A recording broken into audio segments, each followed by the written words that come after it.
334 we left off.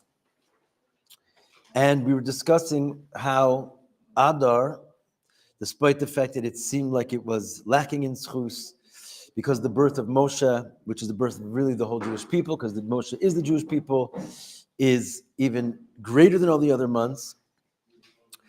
And because we said that the mazel of Moshe took the mazel of Adar and wields it with the power of the mazel of the Jewish people, therefore transforming this negative month into a positive. And we said there's two kind of concepts that are aligning on this, which is the notion of the idea of being batul b'shishi, right? Because it's because the month all of a sudden shows its unique extra quality by being doubled, or the potential to be doubled. So that also shows on an Indian of bitul b'shishim, negating all negativity, right, and turning evil to good. That's one of the powers that suddenly it has, greater than all the other months, and equalizing the sun and the moon, because when you add an extra month, it creates that messianic quality of equalizing the sun and the moon, which we said is indicative of the moon of Gan Eden and the moon of the future, which will be renewed, which the Jewish people are compared to. And then we said in that year that the Rabbi speaking, these two concepts were both emphasized by the fact that Rosh Chodesh was actually on a Tuesday and a Wednesday. And those 2 days, respectively, represent those two concepts, because Tuesday is the day that it said Pa'amayim Kito, so first of all, it's doubled. And what is the idea of being doubled there? The exact idea of Bitul B'Shishim. And it was the negative quality of Monday, which was Machloikis, was fixed and created into a double good on Yom Sheni, on Yom Shlishi. And then Yom Revi, which we always trying to look at the Hashgacha Pratis, which we find ourselves right now, right?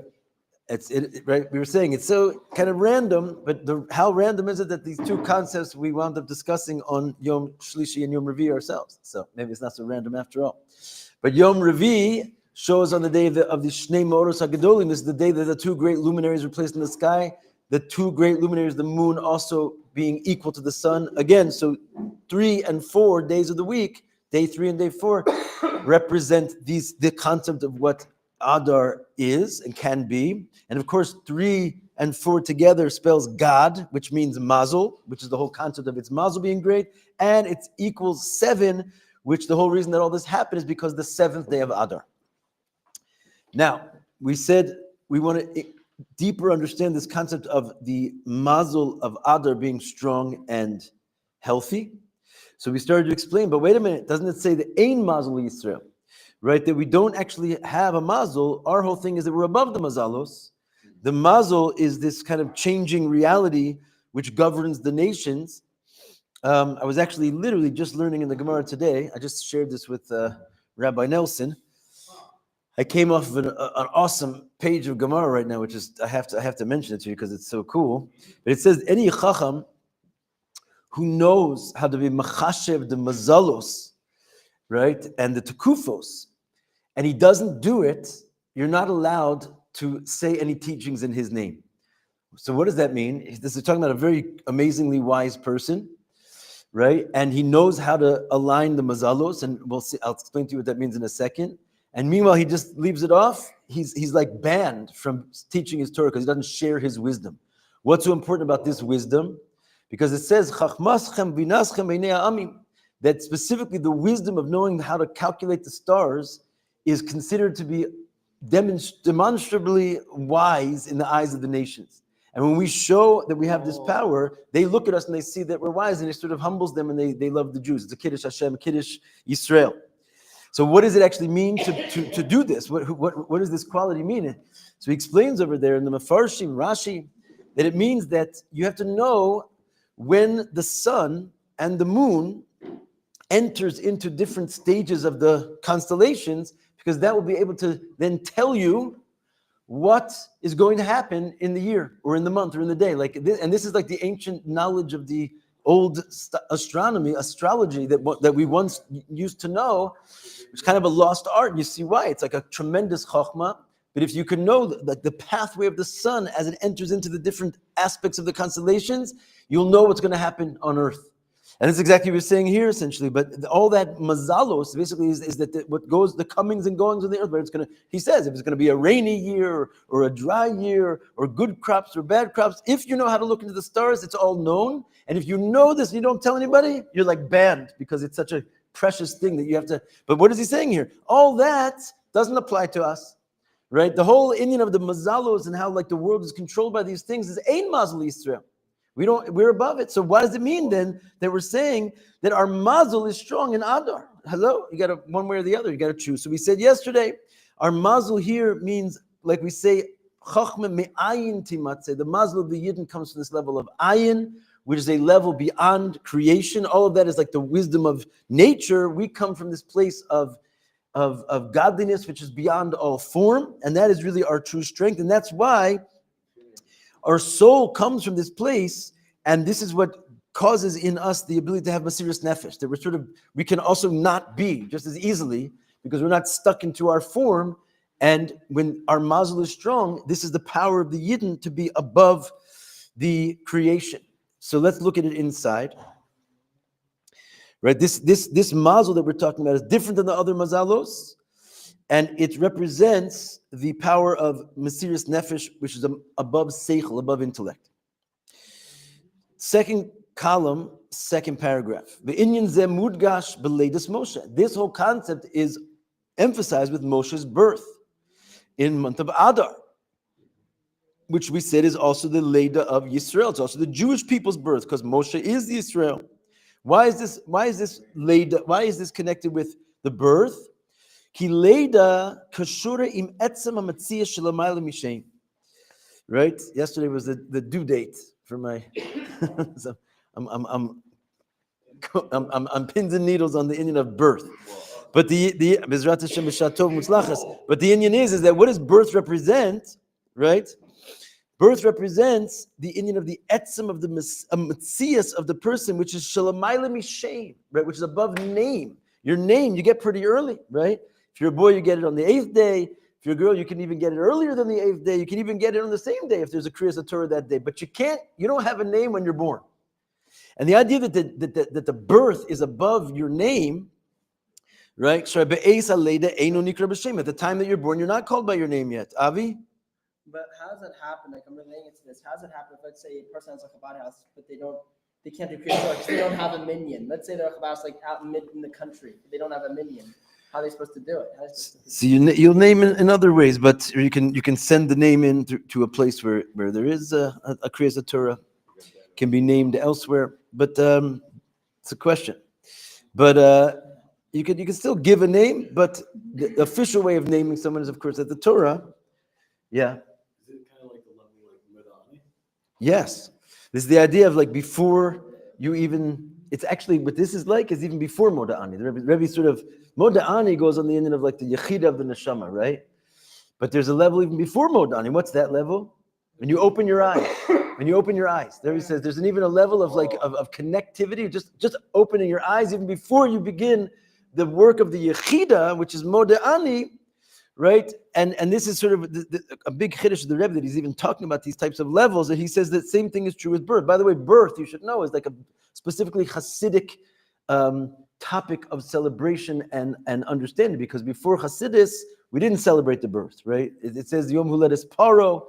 Paro was associated with birth of Paro in the Torah, and therefore the birth was sort of something not so positive. We say that the day of death is better than the day of Yom Hivaldo, and so forth. But Chassidus came with the Baal Shem Tov and the Alter Rebbe, who were both born on Chai Elul.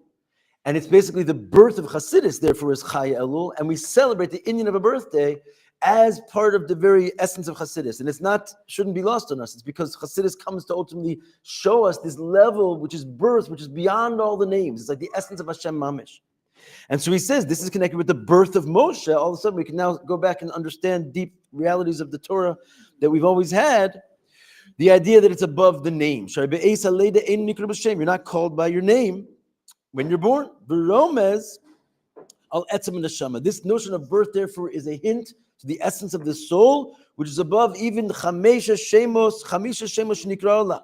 even above the 5 names that the soul is called, even above the Yechida, which after all is called one of the names, right? In general, we think, before we sort of read this, we think of the Yechida as the highest thing we can even talk about, right? There's 5 names of the soul, and the Yechida, Liyachda, the Yechida is basically one with God. Where can you go from there?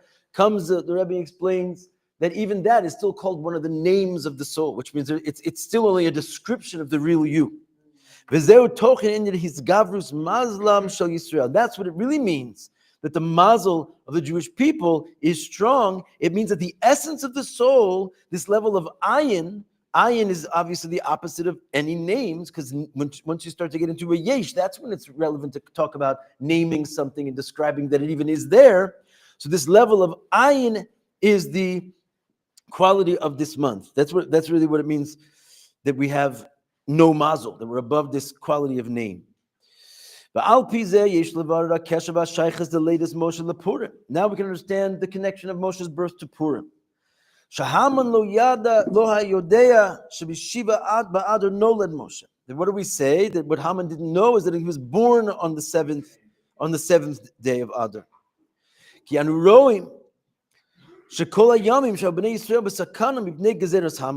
Right? All the days the Jewish people were in danger because of Haman's decree. All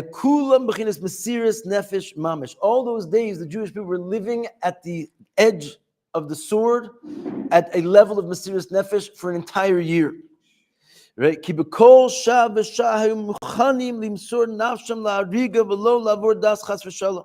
Every second of that entire period, they were ready to give their lives over to be killed and not give over their religion. Right? Mesiras Nefesh al Kiddush Hashem. They were ready for total annihilation if need be. This is a big chiddush of the Alter Rebbe, by the way, which, as to my knowledge, and I've heard shiurim on this, is not found in any other place. This piece of information, which is actually like a game changer on the whole story of Purim, which the Alter Rebbe sort of just brings out from his the fact that he's a neshama chadasha and he can do that. But he says basically, if they wanted to give up their religion, lo haya Haman oselem klum, Haman wouldn't have done anything to them. Right? They could have just walked out of this whole decree. Shelo gazer ela ala Yehudim, because Haman only made a decree against the Yehudim. In other words, Yehudim means believers, the believers in God. They were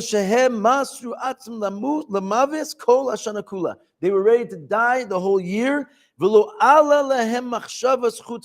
didn't even arise to their minds the concept that, wait, I can just walk out of the kibbutz. I don't need to be here. They stood there, mamish, facing death on purpose, because they wouldn't even for a second let go of their connection to Hashem and their people. Where do you get such a thing? That's not normal. It's not human. It's because the essence of their soul was in a state of total revelation. So now we're seeing that what Haman didn't know, was what saved us from Haman's decree, was that Moshe was born. The birth of Moshe is basically the revelation of the essence of the soul. And we can see that this is what stood in our stead during Purim. That he didn't realize there was going to be this situation where it's an indestructible force that makes no sense, that you cannot take away from the Yidden. And that's the Indian of Leidas Moshe, B'chodesh Adar. Right? What does it mean, Leidas Moshe? Giloi. Leida, birth, simply means to be revealed, that which was concealed. Right? And what is Moshe?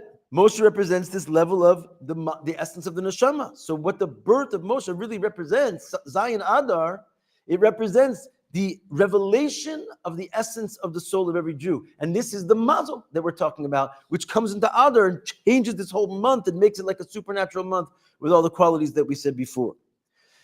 Yesh lomar she'inyan ze merumaz gam b'lashon Chazal. And this is all hinted to in the sages' language, where it says Adar bari v'takiv mazle, that the month of Adar is healthy and its mazel is strong. Shamazel hu ba'ofen shel chozek v'tokef al derech v'gavar Yisrael. What does it mean? It's strong mazel, right? It means that it's an indestructible force which cannot basically be swayed by anything. That's what it means. That the mazel is strong. It means that it's not just a happy mazel of a shor or a tella or like some kind of a, astrological demonstration with some kind of something going for it. It's the mazel of Israel, which is the essence of the soul, which is impenetrable. So that's where the Gemara is like hinting to us. It's called bari v'takif. It's called healthy and strong. The kevan sheba adar misgaber mazlam she'Yisrael. Since in Adar our mazel comes out, it's a revelation of the essence of our soul associated with this month due to the birth of Moshe and the birth of all of us. The level of the ayin, etzem and neshama, azam is galea chozek v'atokef. Therefore, it comes out the strength, which is bari and takif of the essence of the soul, our mazel, which is the nakudas hayahadus shebekol echad ve'echad Yisrael, from every single Jew. So, in other words, this is not sort of armchair philosophy. This is what happens to us in Adar. And by the way, we should know we always want to find the hashgacha pratis in our lives. That, in fact, the hashgacha pratis is so. I thought this was sort of like a chiddush. I go around saying, I got a call yesterday from a guy that we may meet soon. He's mamish a really interesting guy. He's trying to convert to Judaism, and he's had like a story that you never heard before. He called me out of a clear blue sky, and he's like, "I've been watching your classes for 5 years. I'm happy to introduce myself." And this guy comes and tells me this word, which I've been saying. Maybe he heard it from me. I don't know. But that in this land of Tzfas, we're in the tribe of Naphtali, and Naphtali is associated with which month? Adar. So basically, we in Tzfas have this quality of the Pnimius HaTorah and the Etzem and the Neshama, like we've been talking about in the morning. It says in Sifrei Kabbalah, Netzach and Keser, and like Mamash, it's the Eitan of the whole Jewish nation. Everyone who's going to be a rabbi anywhere in the world today is because they're getting smicha from the Beis Yosef who lived in Tzfas. Any wise Kabbalist in the world is because he's learning from the Arizal. All of modern day Judaism is an extension of this little town. And it's really because it represents the essence of the soul of the Jewish people, because it's Adar all year long over here, whose mazel is bari v'takif, right? So this is shaykh to every single Jew, that when the month of Adar comes, our neshama is basically revealed, like the birth of Moshe, because of Adar. That's only in time. What about in space? So this is like the secret. You might have been wondering, why is this place so different than every other place? Because the etzem and neshama is just pushed like on display. It's the birth of Moshe all day long. And this is a cool footnote. We got to sometimes these footnotes in the Nun Beis Sichas are more fascinating even than the body of the text. But he says over here an interesting point on the word bari, which means healthy. Look what he says in footnote 65. Yesh lomer al derech haremes. The Rebbe says, I'll hint something to you. Bari is, if you cut up the word in half, it comes to bar yud aleph, right? Bar yud aleph. What is bar yud aleph? Yud aleph, first of all, romaz ala etzem di Yisrael shekashrim bechinas echadesar. The yud aleph is the number 11, which anyway refers to the essence of the Jewish people, because the idea of yud aleph, of course, is the 11th sphera is Keser. Right, and when it comes to the 11th sphere, so to speak, it has a unique. It's not really counted amongst the sphere. We always say there's 10, not 9, not 11. But when do we say that there is this 11th sphere? When we say Antu Chad L'Bechushba. In Pasach Eliyahu, it says you are one without calculation, which means there is an 11th sphere, but you don't count it the 11th because it's a different type of thing altogether. It's a singular oneness, and it's beyond the whole calculation of 1, 2, 3, 4, 5. It's beyond many, and this refers to 11. Which therefore refers to the essence of the soul. The Yiddish soul is a chad shelamayla me'aser spheros. It's the type of one which is above all the eser spheros. And he says this comes from the Indian of the Yechida. That's essentially the Yechida, the etzem and neshama, which is above all the eser kochos. What does it mean, bar yud aleph? Because the word adir comes to the word bari, which basically means you're a bar yud aleph. The meaning is like ben churin. Right, he's trying to explain the word bar, like you say a bar mitzvah, right, or a ben churin. Sometimes, first of all, the word bar means son, but just like we say a bar mitzvah, it doesn't mean that you're the son of a mitzvah, does it?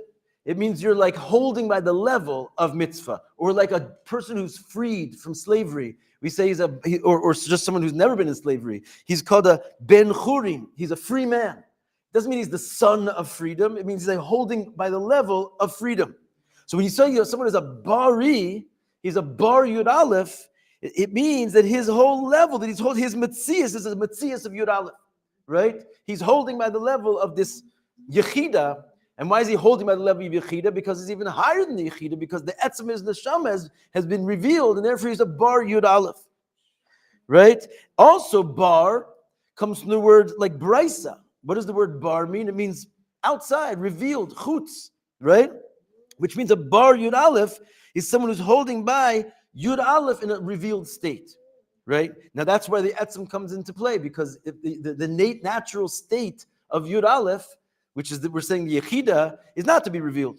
If you're going to reveal the Yechida, it's because you're doing the impossible from the standpoint of the Atzmus itself, which can bring the unseeable Yechida and make it revealed. Bar Yud Aleph, therefore, even though it means you're holding by the Yechida, but the fact that you're holding by the Yechida in a revealed way means what's making that happen is the Atzmus, which is even beyond the name of the Yechida.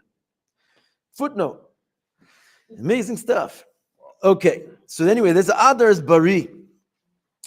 He wants to add, right? So, So what's the Bari? Sheyesh ba chozek v'atokef limsur nafsho al kedushas shemo yisborech. It's the strength for us to be able to stand firm, not have any sveikos or doubts, and just be ready to give our lives for what we believe to be true for God. Lahosif, to add, it's also hinted in the name of the month, not just the description of the month, that it's healthy, bari, but the name of the month itself spells this out. How? Perush tokef ugevura. Guess what Adar actually means? It means strong and healthy. That's what the word means. Kamayim Razal. By the way, this is also Hashkacha Pratis. We're bringing it closer and closer to ourselves here. Tzfas, Adar. But look at this. You're not going to believe this. Kamayim Razal. The sages say, Harochishis kaimu nechasav. Anyone who wants his possessions to stay with him and not and hold on to his wealth, Yita behem Adar. He should plant an Adar in them. Does anyone know what that means? What does it mean to plant an Adar? An Adar is a type of tree, and it's the type of tree that's in the courtyard of YTD. Whoa. Yeah, we have an Adar over here. It's a very rare tree. If you've ever seen this tree like in full blossom, it's like a crazy looking tree. It's the one right in front of the door.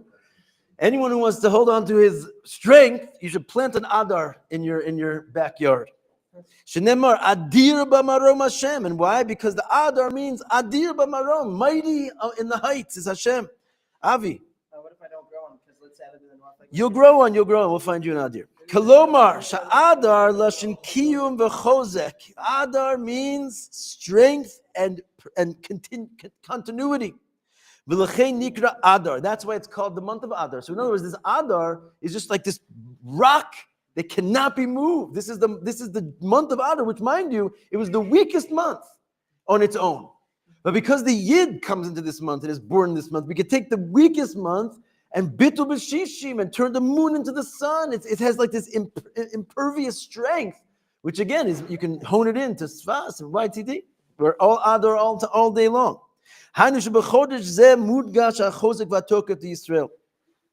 Which means that in this month, it emphasized the strength and the eternality, the unshakable quality of the Jewish people, who ourselves are called Adirim, mighty ones. Kamayim Rozal, Adirim Elu Yisrael, right? It says in Mefarshim that Adirim, which is like the mighty ones, which you could refer to as angels or who knows what, Spheros, it says that it's called the Jewish people are called Adirim. He says, by the way, look at footnote 71. The Rebbe is on a tear with this thing. He says, Al derech haremesh adir osios yud aleph dar. Again, that the word adir is a combination of the letters yud aleph, the same quality, dar, which means it dwells amongst us. That this level of the yud aleph, which is the yechida, is in a way when it's in a state of dira, which again, it's in a state of revelation, and hisyashvus, which means it's settled. Again, how do you get an unrevealable ayin to be settled and dwelling? Only because the atzmus of the neshama, which is even beyond the yechida, is at play. So therefore, it's called adir b'marom, which means you have a yud aleph, which is simultaneously dar, because this tokef of the etz of the neshama is present. Ba'adir kol chapsevam, adir malashon chozek va'ometz, these chazek ba'avodas boram. In other words, it's to strengthen us in the service of our Creator. Kol el miyuchad, including specifically achozek va'ometz lemesiris nefesh be'echad shlemayel ma'aseichel, which primarily shows itself as this intensity of being willing to stand with total self-sacrifice for the oneness of God above intellect. Now we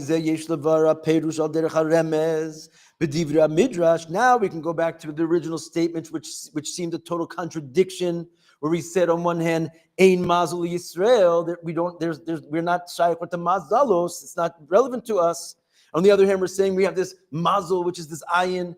They kind of don't go together. He says, on the contrary, not only do they go together, they're actually the same statement. When we say Ein Mazel Yisrael, we just read it a little bit differently. Right? Ayin Mazel Yisrael, which means that our mazel is ayin. It's above all the regular mazalos. And according, we can understand the words Adar ein lo schus, umazalo ein lo schus, going back to Haman's statement where he was so happy because he found a month which didn't have any merits and a mazel which didn't have any merits, namely Adar. Shla'achre yediyah sha'adar nolad Moshe. After the Gemara comes and tells us that Moshe was born, and because of that, the mazel of the Jewish people is strengthened at this time. Then misgalad bechinas ayin hamaz Yisrael who has a chushel adar umazalo. Then also it comes out that ayin is our schus and ayin is our mazel. So when it says that Haman was happy, right, because he looked at adar and he says ein lo schus, ein lo mazel, and then it goes along and says, oh, and their teacher died in this month. And then it says, Kama, what he didn't know is that their teacher was born in this month, and the essence of the Yid comes out. And therefore, that's also an answer to Ein lo schus. Read it a little bit differently. Ayin lo schus. Ein lo mazel. Ayin lo mazel. So the Gemara is answering the whole balagan of Haman's detraction of the Jewish people by saying what he didn't know is that this Moshe was born, and all of a sudden all the ayins turn into ayins, right? All the ain turns into ayins. Fine. V'yesh lahosi for levayr. Timing we have. Yesh lahosi for levayr. Let's use it out. We also want to say that this class should be for the Eloi of the neshama of our dear friend that we lost today, Hillel ben Chaim van der Veen. We're going to go do a big mitzvah of the Levaya today in Sfas Cemetery. So a few more lines for Hillel's Elias and neshama. Yesh lahosi v'levar shayches the latest Moshe l'shiva ba'adar dafka. What's the connection of Moshe's birth specifically to the 7th day of Adar? We spoke a little bit before about the number 7. How 7 is 3 plus 4, and in the 3 and in the 4, there's all these hints to what the real meaning of Adar was, but it gets much deeper. Why is, Adar, the Mazel, great, and Moshe was born, so Adar is all great, but what is uniquely important about 7, that he wasn't just born on the 6th day of Adar or the 12th day of Adar, he was born on the 7th day of Adar. It says something, he's teaching us something very deep about this whole message. And he says, Shiv ba'adar moder ala shleimus de chodesh Adar, that the 7th of Adar refers to the completion of the concept of the month of Adar. Why? Because 7 days in a row basically contains the whole week. And it also contains the whole Shivas Yimei Bereshis. When you get to the number 7, called Shvin Chavivin, there's a certain completion when you get to 7. It's not accidental that Moshe pops in on the 7th, because he represents the shleimus of the whole Bria with this number 7. Right? Yemei Binyan, it's called. The days of the building of the world, which is the whole world. And not only just the whole world, but the whole world as they are in the dimension of Adar. That Adar itself is this awesome thing, this Bari, Bar, Aleph, Yud Aleph, and it's Adir, Yud Aleph Dar. So this great thing about Adar, but what happens when you get to the 7th day of Adar? That there's a completion, Dafka, of the Inyanim of Adar, which represents Dafka, the number 7. Which we will continue tomorrow, B'ezrat Hashem. Please pass them back in.